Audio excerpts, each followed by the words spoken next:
Well, this month, millions of high school seniors will make a decision that could shape their lives forever. Choosing a college can be difficult, and that's why there are a few things students should consider before they enroll.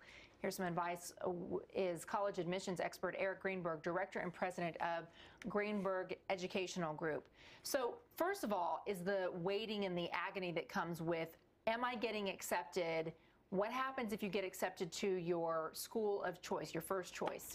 Well, if somebody gets accepted to the school of choice, then really at that point they just have to sort out the finances and so forth. But the main issue is that a lot of people this time of year have multiple acceptances.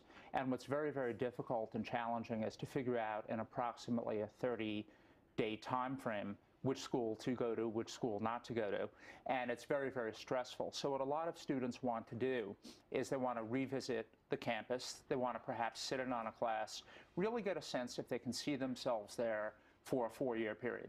You know, I remember trying to choose between colleges, and a big pressure was put on me by my mother about which college was her first choice. What role do families still play now in helping kids make that decision? Well, they play a big role because in many cases they're responsible for much of the payment. So yeah. Of course they have a big incentive in helping to choose. But the paradigm has changed in many ways over many years. And now a lot of families are looking very, very closely about the options after college. What jobs might be available? Should a student be going to a school that has a professional program, nursing, engineering, communications?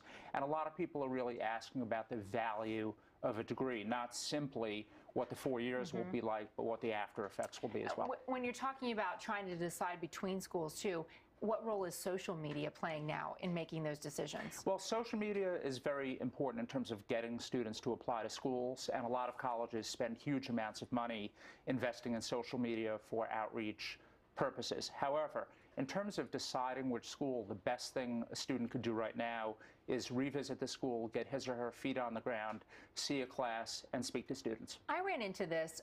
One of my colleges of choice put me on a waiting list. What do you do if you're on a waiting list, but it's a school you really want to go to? Well, that's a great question. You know, a lot of colleges are waitlisting a lot of people now because the spots are in such high demand. So if somebody is waitlisted, the worst thing they could do is nothing. The best thing they can do is to go back to the college, visit the school, and then follow up and demonstrate to the college why they love the school. So what they would do, for example, is they might write a letter to the admissions committee, they might sit in on classes, they might do an overnight. And we touched on briefly who's paying for all of this, but how the bills get paid for college is a big issue. What do we need to know about financial aid? Well, there are two types of money available. One is need-based aid, the other is merit-based aid.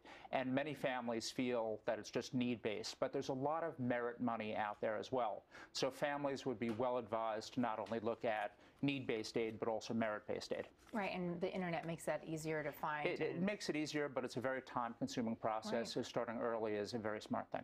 Eric, thank you so much for coming in and talking to us a little bit about it. Hopefully it makes some decisions out there a little bit easier as well. My pleasure.